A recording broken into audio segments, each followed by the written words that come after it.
Autre fait marquant du week-end, la première foire médiévale à Saint-Thibault-des-Vignes. Tir à l'arc, musique, vente d'objets moyenâgeux ont attiré les curieux. L'événement était aussi l'occasion de fêter les 4 ans de jumelage de Saint-Thibault avec la ville italienne de Badia. Laura Guesviller était sur place.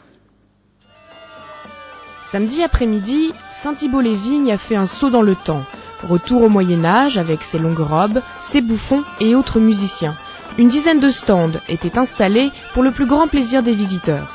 J'étais en fin de compte surpris par le nombre d'exposants. Pour une première version, une première année, je trouve qu'il y a déjà beaucoup de choses et les gens qui exposent sont très passionnés en vérité.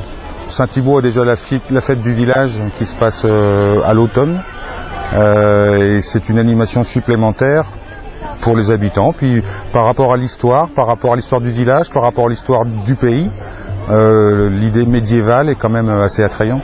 Toute la journée, les promeneurs ont pu profiter de reconstitutions de campements, d'initiations à l'arbalète, de contes celtiques ou encore de spectacles médiévaux. L'objectif était de découvrir la vie au Moyen-Âge, de déguster des produits artisanaux, mais aussi de fêter les 4 ans de jumelage avec la ville italienne Badia. Pour l'événement, un professeur de français est venu tout droit d'Italie avec 6 de ses élèves.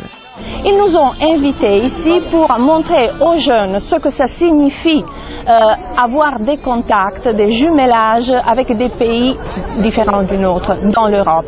L'avenir, c'est l'Europe pour nous tous et l'avenir, c'est surtout nos jeunes.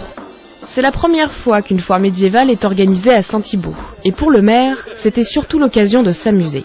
Les objectifs d'une telle fête, c'est déjà animer la commune, créer une activité nouvelle, rappeler l'histoire de notre commune, et puis faire en sorte que ça soit très festif, très ouvert, et que les gens puissent se rencontrer, se parler, voilà. Le service culturel pense déjà à renouveler l'expérience l'année prochaine, avec plus de stands pour plus d'animation.